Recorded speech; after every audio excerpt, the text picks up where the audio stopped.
माता को प्रणाम करते हुए आप सबके इस गुरु माता पिता को प्रणाम करता हूं। बच्चों, आपको ढेर सारा प्यार और सभी लोगों को सुबह की राम राम। आज मैं अभी बैठा हुआ शिव पुराण पढ़ रहा था तो मैंने सोचा इसमें कुछ ऐसे अद्भुत रहस्य मुझे जो मालूम है वो क्यों ना आपको बताऊं। और सच मानिए कि जब शिव पुराण का विधिवत अध्ययन किया जाता है या जब शिव जी की पूजा की जाती है, साधना ध्यान किया जाता है, तब बड़े से बड़े संकटों से मुक्ति होती है। मैं आज आपको 3 बातें बताता हूं। एक तो शिवलिंगों की संख्या के बारे में, यानी किस परेशानी में शिवलिंग में कितने शिवलिंगों से पूजा होनी चाहिए, जो शिव पुराण में कहा गया, मैं उसके आधार पर बताऊंगा। दूसरी चीज मैं आपको यह बताऊंगा कि भस्म का क्या आपके जीवन में उपयोग है और आप भस्म का प्रयोग कैसे करेंगे। और तीसरी चीज जो मुझे यहाँ मिला, लिंग पूजन की विधि मुझे बताने की इच्छा है, तो ये मैं आपको बताऊंगा। इन तीनों बातों को आप अच्छे से सुन लीजिएगा और समझ लीजिएगा। साथ ही साथ आज मैं आपको एक टिप देने वाला हूँ आपके बच्चे की स्किन को खिला खिला रखने की। तो चलिए बातचीत शुरू करें। मैं इसमें आपको 21वें अध्याय की वो कथा सुना रहा हूँ जिसमें सूत जी महर्षियों को कुछ समझा रहे हैं। तो वह बात मैं चाहता हूँ आप बहुत ध्यान से सुन लें, समझ लें, काम आने वाली बात है। इस बात के मैंने अनुपम प्रयोग किए हैं, अनेकों बार किए हैं और हर बार उन्होंने मनुष्य को सफलता दी है। ये रहस्य हमें पता होने चाहिए।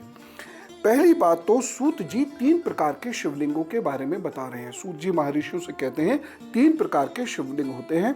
एक तो उत्तम शिवलिंग होता है, एक मध्यम शिवलिंग होता है और एक अधम शिवलिंग होता है। देखिए, हम घरों में किसी भी प्रकार का शिवलिंग बना लेते हैं, लेकिन वह सही नहीं है। अब सूत जानते हैं ना, महान ऋषि है। तो सूत जी क्या कह रहे हैं, जो 4 उंगल से ऊपर होता है शिवलिंग, वो होता है उत्तम शिवलिंग। ऐसे देखिए ना, 4 उंगल ये हैं, ऐसे करके नाप लीजिए आप। 4 उंगल से ऊंचा अगर कोई शिवलिंग है तो यह तो हो गया, और वेदी से ये युक्त होना चाहिए, यानी वो पूरी वेदी से बना हुआ हो, 4 उंगल से ऊपर हो, तो यह उत्तम होता है। और सूत जी इसमें एक विशेष शब्द जोड़ रहे हैं। वो शब्द क्या? सुंदर। 4 उंगल से ऊंचा हो शिवलिंग, वेदी से युक्त हो, सुंदर हो, इसे कहते हैं उत्तम। यही शिवलिंग तेजी से और अधिक फलदायी होता है। दूसरा होता है मध्यम। मध्यम कैसे होता है? जो 4 उंगल से छोटा होता है और जो बहुत छोटा सा शिवलिंग होता है और वेदी से युक्त नहीं होता है, वह अधम शिवलिंग होता है और उसकी उपासना नहीं होती है, या अगर कोई उसकी उपासना करता है तो उसका फल प्राप्त नहीं होता है। अब ये मत कहिएगा कि फल बुरा मिलता है, अच्छा मिलता है, ये नहीं है। फल प्राप्त नहीं होता है।